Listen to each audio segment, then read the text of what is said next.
Sector viewers, இன்னைக்கு நம்ம கூட ஜாயின் பண்ணியிருக்கிறது doctor B Akilamudhan sir, head of the department chemical.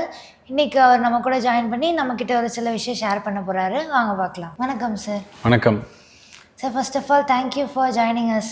எங்கள் கூட நீங்கள் நிறைய டீட்டெயில்ஸ் ஷேர் பண்ண போகிறீங்க. எங்கள் ஸ்டூடெண்ட்ஸ் வந்து நிறைய பேர் கெமிக்கலில் ஜாயின் பண்ணுறாங்க. அவங்களுக்கெல்லாம் வந்துட்டு எந்த மாதிரியான ஜாப்ஸ் எல்லாம் கிடைக்கும்?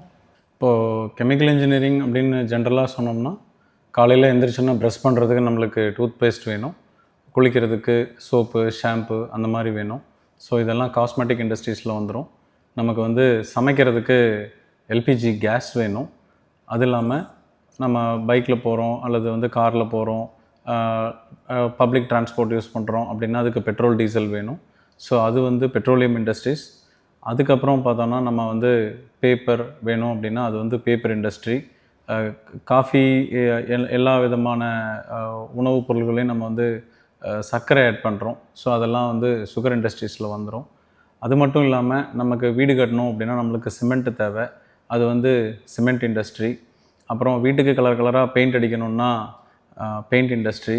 கலர் கலராக ட்ரெஸ் போட்டுக்கணுன்னா டைஸ் வேணும், அது டை இண்டஸ்ட்ரி. விவசாயம் நல்லா இருக்கணும்னா உரம் தேவை, பூச்சிக்கொல்லிகள் தேவை. ஸோ அதெல்லாம் ஃபெர்டிலைசர் இண்டஸ்ட்ரி, பெஸ்டிசைட் இண்டஸ்ட்ரி. அதுக்கடுத்து பார்த்தோன்னா நமக்கு வந்து நிறையா மருந்து மாத்திரைகள் சாப்பிட்றோம். ஸோ அதெல்லாம் வந்து ஃபார்மசூட்டிக்கல் இண்டஸ்ட்ரி. நைட்டு தூங்கணும் அப்படின்னா கூட நம்மளுக்கு வந்து ஏதோ ஒரு ரிப்பலண்ட் கில்லர் மாதிரி நம்மளுக்கு தேவைப்படுது. இவ்வளோ கைண்ட் ஆஃப் இண்டஸ்ட்ரீஸில் நம்மளுக்கு ஜாப் ஆப்பர்ச்சுனிட்டிஸ் இருக்குது நமக்கு. ஸோ பசங்க வந்து கெமிக்கல் இன்ஜினியரிங் படித்தா இவ்வளோ இண்டஸ்ட்ரீஸில் வேலைக்கு போகலாம். இவ்வளோ ஒரு வைடு இண்டஸ்ட்ரி. அது மட்டும் இல்லாமல் பயோடெக்னாலஜிலையும் ஆப்பர்ச்சுனிட்டிஸ் இருக்குது, ஃபுட் இண்டஸ்ட்ரீஸ்லேயும் ஜாப் ஆப்பர்ச்சுனிட்டிஸ் இருக்குது. Okay sir. சார், இப்போது ஸ்டூடெண்ட்ஸ் வந்து அங்கே கெமிக்கல் டிபார்ட்மெண்ட்டில் ஒர்க் பண்ணுறாங்களே, அவங்களுக்கு ஹெல்த் இஷ்யூஸ் எதுவும் வராதா சார்? இல்லை, கண்டிப்பாக வராது. இண்டஸ்ட்ரீஸை பொறுத்தளவுக்கு எப்படின்னா அவங்களுக்கு அனாலிசிஸ் பண்ணணும், அனாலிட்டிக்கல் பார்ட் ஏதாவது எடுத்து பண்ணணுன்னா கண்டிப்பாக வந்து என்ஜினியர்ஸ் போய் பண்ண மாட்டாங்க. அதுக்குன்னு தனியாக செப்பரேட்டாக லேப்ஸ் இருக்கும். ஸோ அந்த லேப்ஸில் தான் வந்து அனாலிட்டிக்கல் பார்ட்டெல்லாம் செய்வாங்க. இன்ஜினியர்ஸ் வந்து சஜஷன் கொடுப்பாங்க. சஜஷன் கொடுக்குறத பொறுத்து லேபில் டெஸ்ட் பண்ணிட்டு வந்ததுக்கப்புறம் ரிப்போர்ட்ஸை பேஸ் பண்ணி ஃபைனல் ஆக்ஷன் என்ன டிசைன் என்ன பண்ணணுங்கிறத அவங்க சஜஷன் கொடுப்பாங்க. ஸோ அதை பேஸ் பண்ணி தான் வந்து இருக்கும். ஸோ இது ஹெல்த் இஷ்யூஸ் அப்படிங்கிறதெல்லாம் இன்னும் பெருசாக வராது கண்டிப்பாக. சார், ஸ்டூடெண்ட்ஸ் வந்து இங்கே நம்ம காலேஜில் படித்த ஸ்டூடெண்ட்ஸ் எவ்வளோ பேர் கெமிக்கல்லேருந்து ப்ளேஸ் ஆகிருக்காங்க சார்?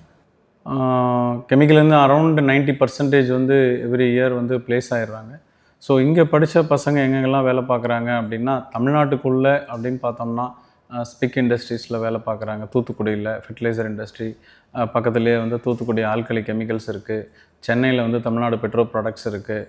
அதுக்கப்புறம் டவ் கெமிக்கல்ஸ் இருக்குது. ஸோ இந்த மாதிரி பெரிய பெரிய இண்டஸ்ட்ரீஸில் வந்து வேலை பார்க்குறாங்க. அது இல்லாமல் பார்த்திங்கன்னா பக்கத்தில் பயோகான், அதாவது பக்கத்து ஸ்டேட்டில் பயோகான், ஆந்தம் பயோசைன்ஸ், அந்த மாதிரியான பெரிய பெரிய இண்டஸ்ட்ரீஸ்லேயும் பசங்க வேலை பார்க்குறாங்க. ஸோ இது வந்து தமிழ்நாட்டுக்குள். ஃபாரின் அப்படின்னு பார்த்துட்டோம்னா எல்லா கண்ட்ரீஸ்லேயுமே வேலை பார்க்குறாங்க. வளைகுடா நாடுகள் மட்டும் அல்லாமல் ஆஃப்ரிக்கன் கண்ட்ரீஸ்லேயும் வந்து நிறையா பசங்க வேலை பார்த்துட்ருக்காங்க. ஸோ இங்கே படித்த கெமிக்கல் இன்ஜினியரிங் பசங்க வேர்ல்டு வைடில் பெட்ரோலியம் இண்டஸ்ட்ரியில் நம்பர் 1 அப்படின்னு சொன்னோம்னா ஷெல் இண்டஸ்ட்ரீஸ் தான். அதில் இருந்து எல்லா இண்டஸ்ட்ரீஸ்லேயுமே இங்கே கெமிக்கல் படித்த பசங்க வேலை பார்க்குறாங்க. Okay sir. சார், நம்ம காலேஜில் ஸ்டூடெண்ட்ஸ் வந்து தியரட்டிக்கலாக மட்டும் படிக்கிறாங்களா, இல்லை லேப்ஸில் போய் ப்ராக்டிக்கலாக பண்ணி பார்க்குறாங்களா சார்? கண்டிப்பாக கெமிக்கல் இன்ஜினியரிங் அப்படிங்கிறது ஒரு ப்ராக்டிக்கல் ஓரியன்ட் கோர்ஸு.